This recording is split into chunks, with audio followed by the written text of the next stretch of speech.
Hi hello guys, welcome back to Kavya Ravi Kannada channel. Friends, ಇವತ್ತು ಬಂದು ಯಾವ ರೀತಿ ಡೈಲಿ ಬ್ಲಾಗ್ಸ್ನ ನಾನು ಮಾಡ್ತಿಲ್ಲ. ಉತ್ತರ ಕರ್ನಾಟಕ ಸ್ಟೈಲು ರೊಟ್ಟಿ ಮಾಡೋಣ ಅಂತ. ಸೊ ನನಗಂತೂ ನಿಜ ರೊಟ್ಟಿ ಮಾಡೋಕ್ಕೆ ಬರಲ್ಲ. ಅಂದರೆ ರೊಟ್ಟಿನ ನಮ್ಮ ಕಡೆ ರೊಟ್ಟಿ ಮಾಡ್ತೀವಿ, ಉತ್ತರ ಕರ್ನಾಟಕದ ರೊಟ್ಟಿ ಮಾಡೋಕ್ಕೆ ಬರಲ್ಲ ನನಗೆ. ಸೊ ಅವ್ರ ಕಡೆ ಚಟ್ನಿ ಪುಡಿ, ಪಲ್ಯ ಮತ್ತು ರೊಟ್ಟಿ ಹೆಂಗೆ ಮಾಡ್ತಾರೆ ಅಂತ ಅವಳು ಹೇಳ್ಕೊಡ್ತಾಳೆ. ಅವಳು ಕೂಡ ಮಾಡ್ತಾಳೆ, ನಾನು ಕೂಡ ಮಾಡ್ತೀನಿ. ನೋಡೋಣ, ಟ್ರೈ ಮಾಡೋಣ. ನಾನು ಕೂಡ ಟ್ರೈ ಮಾಡ್ತೀನಿ. ಸೊ ಯಾರೆಲ್ಲ ಹೊಸದಾಗಿ ನನ್ನ ಚಾನಲ್ನ ನೋಡ್ತಾ ಇದ್ದೀರಾ, ಪ್ಲೀಸ್ ಸಬ್ಸ್ಕ್ರೈಬ್ ಮಾಡ್ಕೊಂಡು ನೋಡಿ. ಹಾಯ್ ಮಾಡೋದು ಹೋಗಲಿ, ಸುಮ್ಮನೆ ಬನ್ನಿ ವಿಡಿಯೋನ ಕಂಟಿನ್ಯೂ ಮಾಡೋಣ. ಸಿಕ್ಕಾಪಟ್ಟೆ ಸುಮ್ಮನೆ ಲಾಂಗ್ ವೀಡಿಯೋ ಮಾಡೋದು ಬೇಡ, ಕೊರತಿ ಫ್ರೆಂಡ್ಸ್. ಇವಾಗ ನಾನು ಬೆಂಡೆಕಾಯಿ ಹಚ್ಕೊತಾ ಇದ್ದೀನಿ. ಇವ್ರ ಕಡೆ ನಮ್ಮ ಕಡೆ ಸ್ಟೈಲ್ ಥರನೇ, ನಮ್ಮ ಕಡೆ ಸ್ಟೈಲಲ್ಲಿ ಬೇರೆ ಥರ ಬೆಂಡೆಕಾಯಿ ಗೊಜ್ಜಾಗಿರ್ಬೋದು, ಪಲ್ಯ ಮಾಡ್ತೀವಿ. ಸೊ ನಾನು ಬಂದು ಅದೇ ಇವತ್ತು ಫುಲ್ ಉತ್ತರ ಕರ್ನಾಟಕ ಸ್ಟೈಲೇ ಮಾಡಬೇಕು ಅಂತ ಅಂದ್ಕೊಂಡು, ಅವಳು ಹೇಗೆ ಬೆಂಡೆಕಾಯಿ ಪಲ್ಯ ಮಾಡ್ತಾಳೆ ಅದೇ ರೀತಿ ಮಾಡೋಣ ಅಂತ. ಅವಳು ಬೆಂಡೆಕಾಯಿ ಹಚ್ಕೊಳ್ಳಿ ಮೊದಲು ಅಂದ್ಲು, ಹಂಗಾಗಿ ಹಚ್ಕೊಳ್ತಾ ಇದ್ದೀನಿ. ಬನ್ನಿ ನಿಮ್ಮ ಜೊತೆ ಶೇರ್ ಮಾಡ್ತೀನಿ ಅವಳು ಏನು ಹಾಕೊಳ್ತಾಳೆ ಅಂತ. ಮೊದಲು ಬೆಂಡೆಕಾಯಿ ಎಲ್ಲ ಕಟ್ ಮಾಡಿ ಇಟ್ಕೊಬಿಡೋಣ. ಇಲ್ಲಿ ಪಲ್ಯ ಮಾಡೋಕ್ಕೆ, ಬೆಂಡೆಕಾಯಿ ಪಲ್ಯ ಮಾಡೋಕ್ಕೆ ಇಲ್ಲಿ ಅದನ್ನ ಹುರ್ಕೊಳ್ತಿದ್ದಾಳೆ. ಇನ್ನು ಚಟ್ನಿ ಪಲ್ಯಕ್ಕೆ ಏನೇನು ಬೇಕು ಅಂದರೆ ಹಸಿಮೆಣ್ಸಿನ್ಕಾಯಿನ ಕುಟ್ಕೊಂಡು ಇಟ್ಕೊಂಡಿದ್ದೀವಿ, ಮತ್ತು ಬೆಳ್ಳುಳ್ಳಿನ ಕುಟ್ಕೊಂಡು ಇಟ್ಕೊಂಡಿದ್ದೀವಿ, ಕಡಲೆ ಬೀಜನ ಹುರಿದಿಟ್ಕೊಂಡು ಪುಡಿ ಮಾಡಿ ಇಟ್ಕೊಂಡಿದ್ದೀವಿ. ಸೊ ಅದ್ರ ಜೊತೆಗೆ ರುಚಿಗೆ ತಕ್ಕಷ್ಟು ಉಪ್ಪು ಮತ್ತು ಅರಿಶಿನ ಪುಡಿ ಅಷ್ಟಲ್ಲ. ಸೊ ಇಷ್ಟೇ ಅವ್ರ ಕಡೆ ಹಾಕೋದಂತೆ ಬೆಂಡೆಕಾಯಿ ಪಲ್ಯಕ್ಕೆ. ಸೊ ಇಷ್ಟು ಬಂದು ಬೆಂಡೆಕಾಯಿ ಪಲ್ಯ ಮಾಡ್ಕೊತಾವಳೆ. ಎಣ್ಣೆ ಹಾಕೊಂಡವಳೆ. ಆಮೇಲೆ ಅದನ್ನು ಹೇಳ್ದಂಗೆ ಕುಟ್ಟಿರೋದು ಮತ್ತು ಹಸಿಮೆಣ್ಸಿನ್ಕಾಯಿನ ಹಾಕ್ಕೊಂಡು ಫ್ರೈ ಮಾಡ್ಕೊತಾವಳೆ. ಇದೇನಕ್ಕಪ್ಪ ಬಾಣಲಿ ಹಿಂಗೆ ಐತೆ ಅಂದರೆ ಬೆಂಡೆಕಾಯಿ ಹುಟ್ಟಿದ್ದು, ಸೊ ಹಂಗಾಗಿ ಐತೆ, ಯಾರು ಏನೂ ಅಂದ್ಕೋಬೇಡಿ. ನೆಕ್ಸ್ಟು ಅರಿಶಿನ ಪುಡಿ, ಅರಿಶಿನ ಮತ್ತು ಹಸಿಮೆಣ್ಸಿನ್ಕಾಯಿ ಕುಟ್ಟಿಟ್ಕೊಂಡಿರೋದು, ದಪ್ಪ ಕುಟ್ಟಿಟ್ಕೋಬೇಕಂತೆ. ಇದು ಹಸಿ ಸ್ಮೆಲ್ ಹೋಗೋಂತ ಫ್ರೈ ಮಾಡ್ಕೋಬೇಕಾ.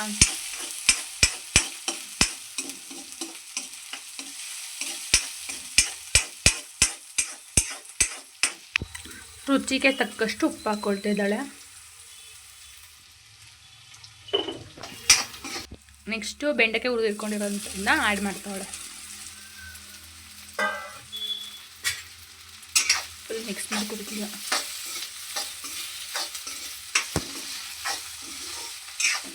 ಉಪ್ಪಿನ ಸ್ವಲ್ಪ ಹಾಕೋಬೇಕನ್ಸುತ್ತೆ ಬೆಂಡೆಕಾಯಿ ಹಾಕೊಂಡ್ಮೇಲೆ.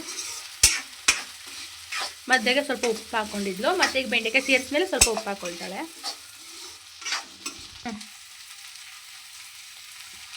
ಮಿಕ್ಸ್ ಮಾಡಿ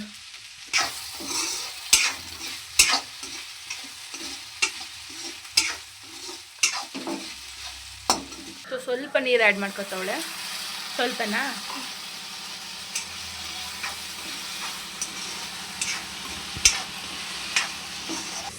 ಇದನ್ನೇ 2 ನಿಮಿಷ ಕುಕ್ ಮಾಡ್ಕೊಬೇಕಂತೆ.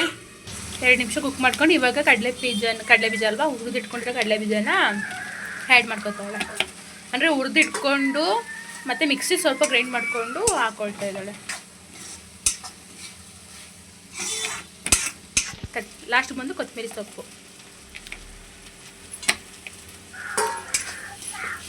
ಇದು ಬೆಂಡೆಕಾಯಿ ಪಲ್ಯ. ಇದು ಉತ್ತರ ಕರ್ನಾಟಕ ಸ್ಟೈಲ್ ಅಲ್ವಾ. ಬೆಂಡೆಕಾಯಿ ಪಲ್ಯ ರೆಡಿ ಆಯಿತು. ಫ್ರೆಂಡ್ಸ್, ಇಲ್ಲಿ ಏನಪ್ಪ ಚಟ್ನಿ ಪುಡಿ ಅಲ್ವಾ, ಚಟ್ನಿ ಪುಡಿಗೆ ಹುರ್ಕೋತಾವಳೆ ಕಡಲೆ ಬೀಜನ. ಹುರ್ಕೊ ಅಷ್ಟರಲ್ಲಿ ನಾನು ಇದು ಚಟ್ನಿ ಪುಡಿಗೆ ಇದನ್ನು ಮಾಮೂಲಿ ಹುರ್ಕೊಂಡು ಕಡಲೆ ಬೀಜನ ಇಟ್ಕೊಂಡಿದ್ದೀವಿ. ಅದಕ್ಕೆ ಖಾರದ ಪುಡಿ ನಾವು ಮನೆಯಲ್ಲೇ ಮಾಡಿರ್ತೀವಿ, ಅದೇ ಖಾರದ ಪುಡಿ ಹಾಕ್ಬೇಕಂತೆ. ಸೊ ಇದರಲ್ಲಿ ಒಂದು ಸ್ಪೂನ್ ನೋಡು, ಇದ್ರಲ್ಲಿ ಒಂದು ಸ್ಪೂನ್ ಹಾಕೋಬೇಕಂತೆ. ಇನ್ನೊಂದು ಅರ್ಧ ಹಾಕ್ಲಾ? ಸ್ವಲ್ಪ ಅರ್ಧಕ್ಕಿಂತ ಕಡಿಮೆ, ಇಷ್ಟು ಸಾಕ. ಇಷ್ಟು ಖಾರ ಪುಡಿ, ಆಮೇಲೆ ಕಲ್ಲುಪ್ಪು, ಪುಡಿ ಉಪ್ಪು, ಸೊ ರುಚಿಗೆ ತಕ್ಕಷ್ಟು ಉಪ್ಪು ಸಾಕಲ್ವಾ. ಇಷ್ಟು ಉಪ್ಪು ಹಾಕ್ಕೊಳ್ತಾ ಇದ್ದೀನಿ. ಆಮೇಲೆ ಸ್ವಲ್ಪ ಜೀರಿಗೆ ಹಾಕೋಬೇಕು. ಇಷ್ಟು ಸಾಕ, ಇಷ್ಟು ಜೀರಿಗೆ ಹಾಕ್ಕೊಟ್ಟಿದ್ದೀನಿ. ಆಮೇಲೆ ಇದನ್ನ ರುಬ್ಕೊಬರ್ಬೇಕೀಗ. ಬನ್ನಿ ರುಬ್ಕೊಬರೋಣ. ನೆಕ್ಸ್ಟ್ ಇಲ್ಲಿ ಪುಡಿ ಮಾಡಿ ಇಟ್ಕೊಂಡಿದ್ದೀವಿ. ನೆಕ್ಸ್ಟ್ ಇದಕ್ಕೇನು ಆ್ಯಡ್ ಮಾಡೋಂಗಿಲ್ವ? ಈಗ ಒಗ್ಗರಣೆಗೆ ಏನು ಕೊಡೋಂಗಿಲ್ವಾ? ಇಷ್ಟೇನಾ? ಇಷ್ಟೇ ಚಟ್ನಿ ಪುಡಿ, ಇಷ್ಟೇ ಅಂತ ಚಟ್ನಿ ಪುಡಿ. ಏನು ಅದು ಹಾಕೊಂಡಿದ್ದೆ ಸಿಂಪಲ್ಲಾಗಿ ಇಷ್ಟೇ. ನನಗೆ ಅದೇ ಗೊತ್ತಾಗ್ತದೆ, ಇಷ್ಟೊಂದು ಸಿಂಪಲ್ಲಾಗಿ ಚಟ್ನಿ ಪುಡಿ ಮಾಡ್ಬೋದಾ ಅಂತ. ಸೊ ಇದು ಬಂದು ಚಟ್ನಿ ಪುಡಿ ರೆಡಿ. ಅಷ್ಟು ಡೈರೆಕ್ಟಾಗೆ ಮಾತಾಡಿದ್ದೆ ಇದನ್ನು, ಬಟ್ ನನ್ನ ಮಗ ಅವನಿಗೆ ಮೊಬೈಲಲ್ಲಿ ಸಾಂಗ್ ಹಾಕೊಟ್ಟಿನ. ಸೊ ಆ ಸಾಂಗು ಕೇಳಿಸ್ತಿತ್ತು. ಸುಮ್ಮನೆ ಕಾಪಿರೇಟ್ ಬಂದ್ಬಿಡುತ್ತೆ ಅಂತ ಬೇಡ ಅಂತ ವಾಯ್ಸ್ ಓವರ್ ಕೊಡ್ತಾಯಿದ್ದೀನಿ. ಅವಳು ಬಂದು ಜೋಳದ ಹಸಿಟ್ಟನ್ನ ಒಂದರ ಜಲ್ದಿ ಹಿಡ್ಕೊಂಡು ಆ ರೀತಿ ಮಾಡ್ಕೊಂಡವಳೆ. ಮತ್ತು ಕುದಿಯೋ ನೀರು ಬಿಸಿನೀರನ್ನ ಹಾಕೋತಾಳೆ. ಸೊ ಬಿಸಿನೀರು ಹಾಕೊಳ್ಳೋದ್ರಿಂದ ಯಾವುದೇ ರೀತಿ ರೊಟ್ಟಿ ಒಡೆದೋಗಲ್ವಂತೆ. ಹಂಗಾಗಿ ಅವಳು ಬಿಸಿನೀರು ಕಾಯ್ಸಾಕೊಳ್ತಾಳಂತೆ. ಸೊ ಬಿಸಿನೀರು ಹಾಕ್ಕೊಂಡು ಸ್ವಲ್ಪ ಈಗ ನಾವು ಚಪಾತಿ ಹಿಟ್ಟಿಗೆ ಕಲಿಸ್ಕೊಳ್ತೀವಲ್ಲ ಅದು ಕಲಿಸ್ಕೊತಾಳೆ. ಅದನ್ನು ಕಲಿಸ್ಕೊಂಡು ಚೆನ್ನಾಗಿ ನಾದ್ಕೋಬೇಕಂತೆ. ಮೇಯ್ನು ಎಷ್ಟು ನಾದ್ಕೋತೀವೋ ಅಷ್ಟು ಚೆನ್ನಾಗಿ ರೊಟ್ಟಿ ಬರುತ್ತಂತೆ. ಹಂಗೆ ಅವಳು ಜಾಸ್ತಿನೇ ನಾದ್ಕೋತಾಳೆ. ನಾನು ಯಾಕೆ ಸುಮ್ಮನೆ ಅದೆಲ್ಲ ನಾದ್ಕೋತೀಯ, ಮಾಮೂಲಿ ನಾವು ರೊಟ್ಟಿ ಮಾಡಂಗೆ ಮಾಡ್ಬೋದಲ್ಲ ಅಂತ ಅಂದೆ. ಇಲ್ಲ ಅಕ್ಕ ಜಾಸ್ತಿ ನಾದ್ಕೋಬೇಕಿದ್ದೆನ, ಆಗಲೇ ರೊಟ್ಟಿ ಶೇಪ್ ಬರೋದಿದ್ದು ಅಂತ ಅಂದ್ಲು. ಸೊ ಹಂಗಾಗಿ ನಾದ್ಕೋತಾ ಇದ್ದಾಳೆ. ಆ್ಯಕ್ಚುಲಿ ಇದನ್ನ 3 ದಿನ ಆರೆ ತಂದು ಜೋಳದ ಹಸಿ ಹಿಟ್ಟನ್ನ ತಂದು ನಾನು ಆಲೆ 3 ದಿನ ಆಗಿತ್ತು. ಸೊ ನಾನು ಅಂಗಡಿಯಿಂದ ತಂದಿದ್ದು. ಅವ್ರ ಕಡೆ ಜೋಳದ ರೊಟ್ಟಿ ಮಾಡ್ತಾರೆ ಅಂದರೆ ಬುಡ್ಸಿ ಮಾಡ್ತಾರಲ್ಲ, ಅದು ಇನ್ನೂ ಚೆನ್ನಾಗಿರುತ್ತಂತೆ ಸಾಫ್ಟಾಗಿ. ಬಟ್ ಅಕ್ಕ ಇದು ಅಂಗಡಿಯಿಂದ ತಂದಿರೋದಲ್ವ ಅದಕ್ಕೆ ಅಂತ ಹೇಳ್ತಿದ್ಲು. ಈ ರೀತಿ ರೌಂಡ್ ಶೇಪ್ ಮಾಡಿಕೊಂಡು ಒಂದೊಂದು ಉಂಡೆ ತೊಗೊಂಡು ಚಿಕ್ಕ ಸೈಜ್ ತೊಗೋತಾಳೆ. ಒಂದೊಂದು ಉಂಡೆ ತೊಗೊಂಡು ಕಲ್ಸ್ಕೊಂಡು ಮಿದಿಸ್ಕೊಂಡು ತಡ್ತಾಳೆ ಅಂತ ಇದ್ದೀನಿ, ತಡ್ತಾಳೆ. ಅಲ್ಲಿ ಬಂದು ತವ ಮತ್ತು ಒಂದು ಲೋಟ ತಣ್ಣೀರಲ್ಲಿ ಮಾಮೂಲಿ ಒಂದು ರೊಟ್ಟಿ ಬಟ್ಟೆ ಅಂತ ಮಡಿಕೊಳ್ತೀವಲ್ಲ ಆ ರೀತಿ ಬಟ್ಟೆ ಮಡಿಕೋಬೇಕಂತೆ. ಅವ್ರ ಕಡೆ ಸೈಡು ನಮ್ಮ ಕಡೆ ಸೈಡ್ ರೊಟ್ಟಿ ತಡ್ತೀವಲ್ಲ ಹಂಗೆ ತಟ್ಟಂಗೆ ಇಲ್ಲ ಬಿಡಿ. ಆ ರೊಟ್ಟಿ ನಾನು ಆ ರೀತಿ ತಟ್ಟೋರೆ ಬರಲೇ ಇಲ್ಲ ಅದು. ಸೊ ಅವಳು ಹೆಂಗೆ ತಡ್ತಿದ್ದಾಳೆ ಅದೇ ಥರ ತಟ್ಟಬೇಕು. ಫುಲ್ ರಪ್ಪ ಅಂತ ತಡ್ತಿದ್ಲು ಅವಳು. ನಾನು ಅವಳಿಗೆ ಹಂಗೆ ರೇಗಿಸ್ಕೊಂಡು ಮಾತಾಡ್ತಿದ್ದೆ. ಬಟ್ ಇವಾಗ ಸಿಕ್ಕಾಪಟ್ಟೆ ಬೇಜಾರಾಯ್ತೈತಿ. ಏನಕ್ಕಪ್ಪ ಅಂದರೆ ನಾನು ಆ್ಯಕ್ಚುಲಿ ಡೈರೆಕ್ಟಾಗಿ ಮಾತಾಡಿದ್ದೆ. ನನ್ನ ಮಗ ಸಾಂಗ್ ಹಾಕೋಬಿಟ್ಟು ಫುಲ್ ಸಾಂಗೇ ಕೇಳಿಸ್ತೈತೆ ಫ್ರೆಂಡ್ಸ್. ನಾನು ಮಾತಾಡೋದಕ್ಕೆ ಹೆಂಚಾಗಿ ನಂಗೆ ಸಾಂಗೇ ಕೇಳಿಸ್ತೈತೆ. ಅದೊಂದು ಸಲ ಬೇಜಾರಾಯಿತು ವಾಯ್ಸ್ ಓವರ್ ಕೊಡೋನಾಗ. ನಂದು ರೊಟ್ಟಿ ಹಂಚು ತವ ಬಂದು ಚಿಕ್ಕದು. ಅವಳು ಸಿಕ್ಕಾಪಟ್ಟೆ ದೊಡ್ಡದಾಗಿ ತಟ್ಬಿಟ್ಟಿದ್ಲು. ನಾನು ಇಷ್ಟೊಂದು ದೊಡ್ಡದಾಗಿ ತಟ್ಟಿದೆಯಲ್ಲೇ, ನಂದು ತವ ಇರೋದೇ ಚಿಕ್ಕದು, ನೀನು ಯಾಕೆ ಇಷ್ಟೊಂದು ದೊಡ್ಡ ತಟ್ಟಿದೆ ಅಂತ ರೇಗಿಸ್ತಿದ್ದೆ. ಪರವಾಗಿಲ್ಲ ಹಾಕು ಏನಾಗಲ್ಲ ನೋಡೋಣ ಅಂದ್ಕೊಂಡು ಹಾಕಾದ್ಮೇಲೆ ಒಂದು 2 ನಿಮಿಷ ಬೇಯಕ್ಕೆ ಬಿಡಬೇಕಂತೆ. ಅದು ಬೆಂದಾದಮೇಲೆ ನಾವೇನು ನೀರು ಹಿಡ್ಕೊಂಡಿರ್ತೀವಿ ನೋಡಿ ಅದನ್ನ ಸವರ್ಕೋಬೇಕು ಫುಲ್. ಅಂದರೆ ಜಾಸ್ತಿ ನೀರು ತಗೊಳ್ಳೋಂಗಿಲ್ಲ, ಸ್ವಲ್ಪನೇ ನೀರು ತಗೊಂಡು ನೀಟಾಗಿ ಅದನ್ನು ರೊಟ್ಟಿ ಏನಿದೆ ಅದನ್ನು ಮೇಲ್ಗಡೆ ಇದು ಮಾಡ್ಕೋಬೇಕು. ಬಟ್ 2 ಕಡೆಯೂ ನೀರು ಸವರಂಗಿಲ್ವಂತೆ, ಮೇಲ್ಗಡೆ ಮಾತ್ರ ನೀರು ಸವರ್ಕೋಬೇಕು. ಮಾಮೂಲಿ ರೊಟ್ಟಿ ತಟ್ತೀವಲ್ಲ ಆ ರೀತಿ ರೊಟ್ಟಿ ತಟ್ಮೇಲೆ ನಾವು ಮೇಲೆ ನೀರು ಹಾಕೋತೀವಲ್ಲ ಅದೇ ರೀತಿಯೂ ಕೂಡ ತಟ್ಕೋಬೇಕು. ಅದೇ ರೀತಿ ಸವರ್ಕೊಂಡು ಆ ಕಡೆ ಈ ಕಡೆ ಹಾಕಿ ಮಗ್ಚಾಕಬೇಕು ಇದನ್ನು. ಸೊ ಮಗ್ಚಾಕಾದ್ಮೇಲೆ ಮತ್ತೆ ಅದನ್ನು ತಿರುವಾಕಿ ಮತ್ತು ನಾವು ನೀರನ್ನ ಜಾಸ್ತಿ ಹೆಚ್ಕೊಳಂಗಿಲ್ವಂತೆ ಆವಾಗಲೂ ಕೂಡ. ಮತ್ತು ಸ್ವಲ್ಪ ಯಾವ್ದು ಬಟ್ಟೆ ಎತ್ಕೊಂಡು ಅಲ್ಲಿ ಇದು ಮಾಡಬೇಕು. ಸೊ ಅಲ್ಲಿ ರೊಟ್ಟಿ ಬೈತಿರಂಗೆ ಇವಳು ಇನ್ನೊಂದು ರೊಟ್ಟಿ ತೊಡ್ಕೊಳ್ತಿದ್ಲು. ನಾನು ಅಂತಿದ್ದೆ ಕೊಡಿ ನಾನು ತಡ್ತೀನಿ ಅಂತ ಹೇಳ್ತಿದ್ದೆ ಅವಳಿಗೆ.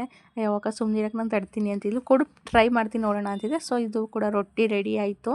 ಸ್ವಲ್ಪನೇ ಬೇಯಿಸ್ಕೋಬೇಕಂತೆ. ಅವಳ ಮೇಲೆ ರೇಗಿಸ್ತಿದ್ಲು, ನಮ್ಮ ರೊಟ್ಟಿನ ನೀವು ಅದೇ ನಾವು ಬೇಯಿಸ್ಬಿಟ್ಟು ತಟ್ಟೆಗೆ ಹಾಕ್ತೀವಲ್ಲ, ನೀವು ಹೆಂಗೆ ಹಾಕ್ತೀರಾ ಹೇಳಿ ಅಕ್ಕ ಅಂತಿದ್ಲು. ನಾನು ನಾರ್ಮಲಾಗಿ ರೊಟ್ಟಿ ಹಾಕ್ತೀನಲ್ಲ ಬಿಡು ಅಂತ ಹೇಳ್ತಿದ್ದೆ. ಬಟ್ ಅವ್ರ ಕಡೆ ಸೈಡು ರೊಟ್ಟಿನ ಅಂದರೆ ಈಗ ಪ್ಲೇಟಿಗೆ ಮಡಗೋಕ್ಕೂ ಒಂದು ವಿಧಾನ ಆಯ್ತಂತೆ. ಅಂದರೆ ಹಿಂಗೆ ಮಡಗಬೇಕು ಅನ್ನೋದು ನನಗೆ ಅವೆಲ್ಲ ಗೊತ್ತಿಲ್ಲ ಕಣವ, ನಾನು ಮಡಗೋದೆ ಹಂಗೆ ಅಂತಿದ್ದೆ. ಕಣಕ್ಕ ನಮ್ಮ ಕಡೆ ಎಲ್ಲ ಹಂಗೇನೆ ಅಂತ ಅಂತಿದ್ಲು. ಸೊ ಇನ್ನೊಂದು ರೊಟ್ಟಿ ಹಾಕ್ತು. ಇನ್ನು ನಾನು ರೊಟ್ಟಿ ತಡ್ಕೊತಾ ಇದ್ದೀನಿ. ನಾನು ತಡ್ತೀನಿ ಅಂತಿದ್ನಲ್ಲ, ನನಗೆ ಇವಾಗಲೂ ನಾನು ಪದೇ ಈ ರೀತಿ ಹೇಳ್ತೀನಿ ಅಂತ ಅಂದ್ಕೊಬಿಡಿ. ನಾನು ವಾಯ್ಸ್ ಓವರ್ ಅಲ್ಲೇ ಮಾತಾಡ್ಕೊಂಡು ತಟ್ಟಿದ್ದು ಚೆನ್ನಾಗಿತ್ತು. ಬಟ್ ಸಾಂಗ್ ಕೇಳಿಸ್ತಿತ್ತು, ಅದೇ ಬೇಜಾರಾಗ್ತೈತೆ ನನಗೆ ವಾಯ್ಸ್ ಓವರ್ ಕೊಡೋನಾಗೆಲ್ಲ. ಏನೂ ಮಾಡೋಕ್ಕಾಗಲ್ಲ. ಅದೇ ನಾನು ರೊಟ್ಟಿ ತೊಡ್ತಾ ಇದ್ದೀನಿ ಇವಾಗ. ಬಟ್ ಇನ್ನು ನಾನೊಂದು ಟ್ರೈ ಮಾಡ್ತೀನಿ ಕೊಡು ಅಂತ ಇಸ್ಕೊಂಡು ತಡ್ತಿದ್ದೆ. ನಾನು ಅವಳಿಗೆ ಮುಂಚೆನೇ ಹೇಳ್ತಿದ್ದೆ ರೇಗಿಸ್ಕೊಂಡು, ನಂಗೆ ರೊಟ್ಟಿ ನಿಮ್ಮ ಕಡೆ ಸೈಡ್ ರೊಟ್ಟಿ ತಟ್ಟಕ್ಕೆ ಬರೋಲ್ಲ ಕಣೆ, ಆಡ್ಕೋಬೇಡ, ಹೆಂಗೋ ಸಿಂಪಲಾಗಿ ತಡ್ತೀನಿ. ಬಟ್ ನಿಮ್ಮ ಕಡೆ ಹೆಂಗೆ ತಟ್ಟಕ್ಕೆ ಬರೋಲ್ಲ ಅಕ್ಕ, ನೀಟಾಗಿ ಬಡಿಬೇಕು ಕಣಕ್ಕ, ನಿಮ್ಗೆ ಬಡಿಯೋಕ್ಕೆ ಬರ್ತಿಲ್ಲ ಅಂತ ಹೇಳ್ತಿದ್ಲು. ನಾನು ಬಳೆ ಎಲ್ಲ ಹಾಕಂತೆ, ಬಳೆ ಎಲ್ಲ ಹಾಕೊಂಡಿದ್ದೀನಲ್ಲ ಅದಕ್ಕೆ ಹಂಗೆ ತಟ್ಟಕ್ಕೆ ಆಗ್ತಿಲ್ಲಕ್ಕ ಸುಮ್ಮನಿರಿ ಅಂತಿದೆ. ಸೊ ಅವಳು ರೊಟ್ಟಿ ತಟ್ಟಿರೋ ಶೇಪ್ ನೋಡಿ, ನಾನು ರೊಟ್ಟಿ ತೊಟ್ಟಿರೋ ಶೇಪ್ ನೋಡಿ ಪರವಾಗಿಲ್ಲ ಬಿಡು ಒಂದು ಲೆವೆಲ್ಗೆ ಬಂದೈತೆ ಅಲ್ವಾ ಅಂತ ಹೇಳ್ತಿದ್ದೆ. ಸೊ ಆಮೇಲೆ ನಾನು ರೊಟ್ಟಿ ತಟ್ಟಲ್ಲ, ಈ ರೀತಿ ರೊಟ್ಟಿ ತಟ್ಟರೆ ಅಷ್ಟೇ ಅನ್ಕತ್ತೆ, ನೀನೇ ತಟ್ಬಿಡವ ನಾನು ತಟ್ಟಲ್ಲ ಅಂದೆ. ಸರಿ ಆಯಿತು ಕೊಡಕ್ಕ ನಾನೇ ತರ್ತೀನಿ, ನಾನು ಅದಕ್ಕೆ ಮುಂಚೆನೇ ಹೇಳಿರೋ ರೊಟ್ಟಿ ತಟ್ಟೋ ನೀವು ಬೇಡ ನಿಮ್ಗೆ ಬರಲ್ಲ ಅಂತ. ಹಂಗಾಗಿ ಅವಳೇ ತೊಟ್ಲಿ ಮಿಕ್ಕಿದ ರೊಟ್ಟಿ ಎಲ್ಲನೂ ಕೂಡ ರೆಡಿಯಾಗೈತೆ. ಟೇಸ್ಟ್ ಮಾಡೋಣ ಬನ್ನಿ. ಈಗ ಪಲ್ಯ, ಚಟ್ನಿ ಪುಡಿ ಸಾಕಲ್ವ ಎಷ್ಟು, ನಾನು ಸ್ವಲ್ಪ ಜಾಸ್ತಿನೇ ತಿಂದೀನಿ ರೊಟ್ಟಿ. ಏನಪ್ಪ ಚಟ್ನಿ ಪುಡಿಗೆ ಮೊಸರು ಹಾಕೊಂಡೆ ತಿನ್ಬೇಕಂತೆ ಆಗದಂತೆ ಟೇಸ್ಟು, ಹಂಗಾಗಿ ಮೊಸರು ಹಾಕೊಂಡು ಟೇಸ್ಟ್ ಮಾಡ್ತೀನಿ.